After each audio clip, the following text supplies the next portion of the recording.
Hello and welcome back to In Defense of the Traditional Martial Arts. Last week I did a video about Dimak, Death Touch, and what do you know? Anthony Smith comes out in the UFC and does Death Touch on his opponent.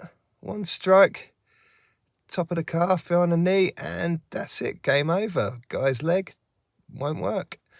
And yeah, it goes back to what I said last week, which was that Dimak isn't some mysterious thing. It's not our good friend George Dillman. And if you don't know who he is, I'm sure you will after this. It flows throughout the body. Without it, you don't function.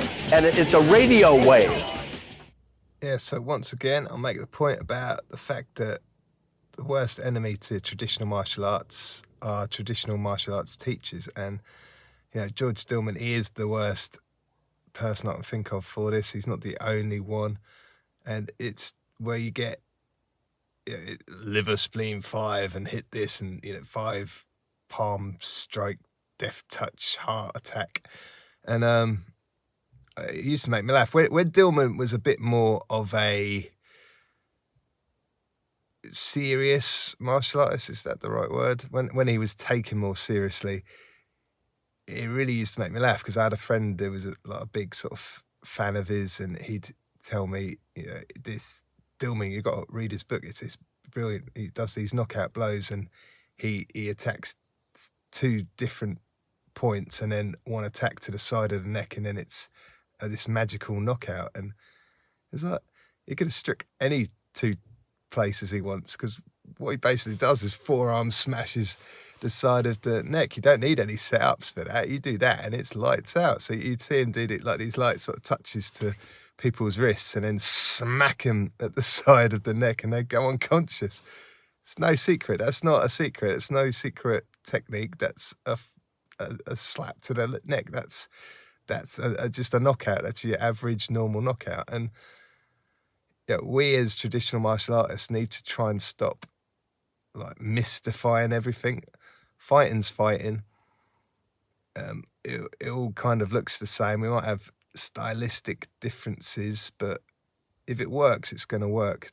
Stop this nonsense. It makes a mockery of us. And it reminds me, again, going back to my pure traditionalist days before I got into sort of combat sports, and I was sparring, messing around with my mate, and I did a front kick, caught him in the ribs, and he just dropped, and not sort of fell down, or he just collapsed like a building with a controlled explosion. He just boom, he was gone. And he said it was the funniest feeling. He couldn't stop it at all.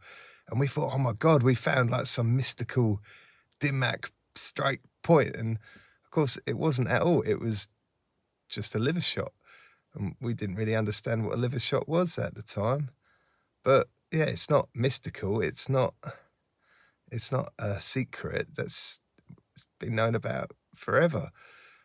This is the thing, stop mystifying this rubbish. And my video from last week where I was talking about Dimak sort of strikes and how they're not mystical got a thumbs down. First one I've got on my martial arts related videos so far. I was a bit disappointed. And I just want to say, if you're going to dislike a video, at least have the guts to say why, because I'd like to know who I've annoyed. Is it a traditional martial artist that thinks that